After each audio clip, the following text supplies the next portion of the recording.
In the heart of Texas, Richard Coleman stood as one of the most powerful men in the oil industry. His towering mansion on the outskirts of Dallas was a symbol of success, a vast estate filled with marble halls, crystal chandeliers, and silence. People admired him for his empire but feared him for his temper.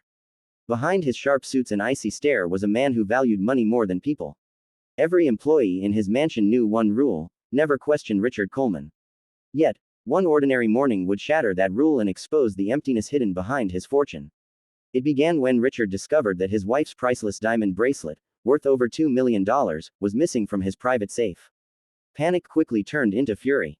His voice echoed through the mansion as he demanded the staff line up in the grand hall. No one dared to speak, except his loyal maid, Maria, a gentle woman who had served his family faithfully for almost a decade. "Sir, please," she whispered, trembling, "I would never steal from you." But Richard's pride wouldn't let him listen. To him, the world was black and white. If something was gone, someone had to be guilty. In front of everyone, the butler, the gardener, even his 8-year-old daughter Emily, he pointed a finger at Maria and shouted, "You're fired." The room fell silent. Maria's eyes filled with tears as she pleaded, "Mr.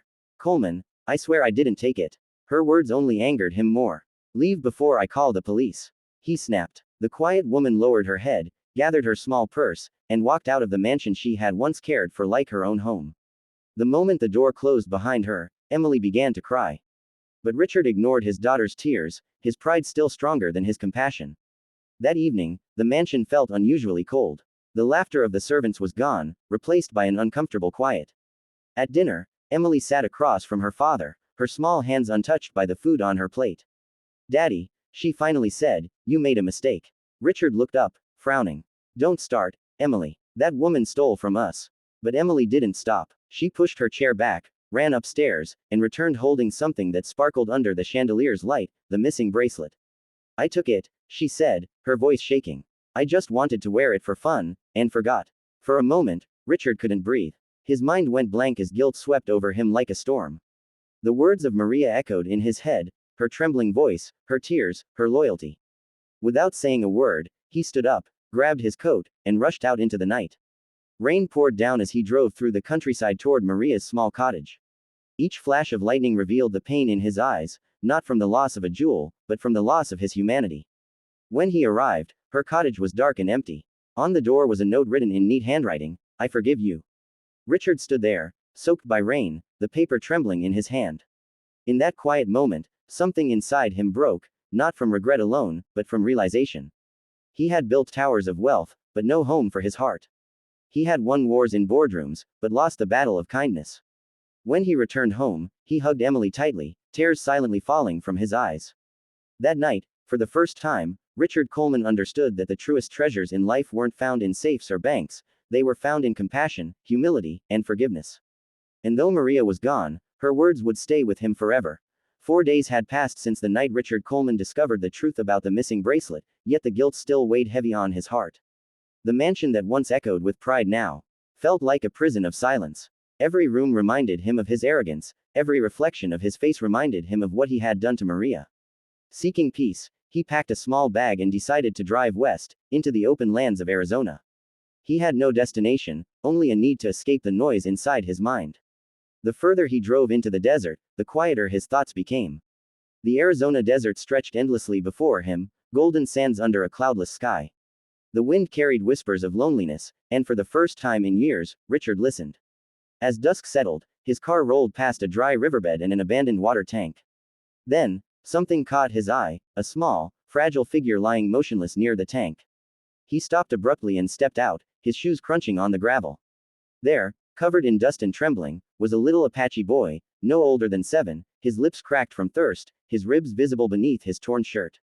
Without thinking twice, Richard lifted the boy gently into his arms and laid him in the backseat. He sped toward the nearest town, heart pounding. When he reached the small clinic on the reservation's edge, the nurses rushed to take the child inside. Hours passed as doctors worked to stabilize him. Richard waited in the dim hallway, anxiety and compassion intertwining in his chest. When the doctor finally approached, he said, "He's going to make it, barely. Another day, and he wouldn't have survived." Richard exhaled deeply, his eyes glistening. "Keep him here," he said. "I'll cover everything." For the next few days, he stayed by the boy's side, bringing food, blankets, and whatever comfort he could offer. The boy didn't speak much. He watched Richard with wary eyes, unsure of this stranger's kindness. But there was something ancient in that gaze, a silent strength, a history of suffering. Richard tried to make him smile with small toys he bought from the local store, but the child only nodded quietly. On the fourth day, as the sun dipped below the horizon, 3 women entered the clinic, Apache women, their faces lined with age and wisdom. The eldest stepped forward and said softly, "You saved our blood." Her voice trembled, yet it carried deep gratitude. Richard stood speechless as the woman explained who the boy was. They told him the child's name was Dakota, meaning, friend to everyone. He had lost his parents in a wildfire that swept through their small village months ago. Since then, he had wandered the desert alone, surviving on scraps, too proud to beg, too young to understand loss. As the story unfolded, Richard's eyes filled with tears. He had once destroyed a loyal woman's life with his own pride, and now fate had led him to save a child's life in redemption. The irony wasn't lost on him. Perhaps, he thought, this was his second chance, a chance to rewrite the story of his heart. Before leaving, the eldest woman placed her hand on his shoulder and said, "The spirits see what you have done. You have brought balance where there was none." Those words stayed with him long after he returned to Texas. The long roads no longer felt empty, the silence no longer felt heavy. Something inside him had shifted, the cold heart of a billionaire was learning warmth. When he arrived back at his mansion, he knew what he needed to do. The first thing was to find Maria and help her rebuild her life, and the second was to create something meaningful, a legacy born from compassion. Weeks later, newspapers across the country reported that Richard Coleman had founded the Dakota Foundation, dedicated to protecting and supporting Native American and immigrant children in need.